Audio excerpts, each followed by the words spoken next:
Radhe Radhe. Astrology, कुंडली, ग्रह दशा, इस सब में बिलीव करते हो? अगर हाँ तो ये वीडियो ध्यान से देखना, मजा आएगा। मैं किसी को भी ऑफेंड नहीं करना चाहता, बट कल मैं अपने डीएम पढ़ रहा था, यानी कि डायरेक्ट मैसेजेस जो इंस्टाग्राम पे लोगों ने किए थे। एंड मैंने कुछ डीएम नोटिस किए जहां लोगों ने मुझसे पूछा है, मेरी कुंडली मेरे पार्टनर से मैच नहीं हो रही, मैं क्या करूं? हमारी कास्ट अलग है, अब क्या करें? ज्योतिष ने बोला है कि अगर शादी करेंगे तो लाइफ बर्बाद हो जाएगी। तो अब मुझे कुछ समझ नहीं रहा। एज पर एस्ट्रोलॉजी, अगर मैंने बिजनेस किया तो मैं फेल हो जाऊंगा, क्योंकि मेरी डेस्टिनी में यानी कि मेरी नियति में नौकरी यानी कि जॉब लिखी हुई है, जॉब का योग है।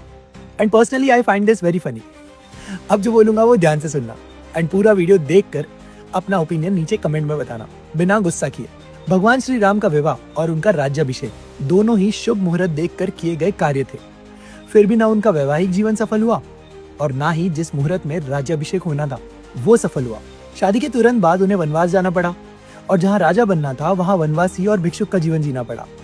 जब अंत में मुनि वशिष्ठ से इसका कारण पूछा गया तो उन्होंने स्पष्ट शब्दों में कहा, सुनहु भरत भावी प्रबल, बिलखी कहेहु मुनि न था, लाभ हानि जीवन मरण यश अपयश विधि था।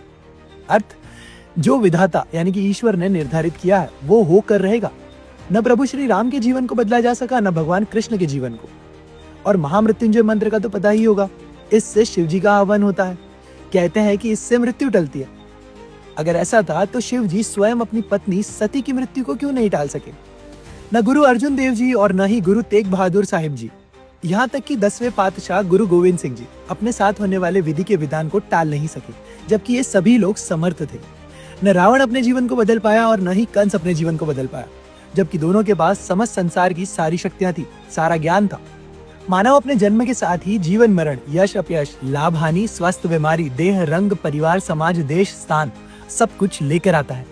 सब कुछ विधाता पहले से ही निर्धारित कर कर भेजते हैं।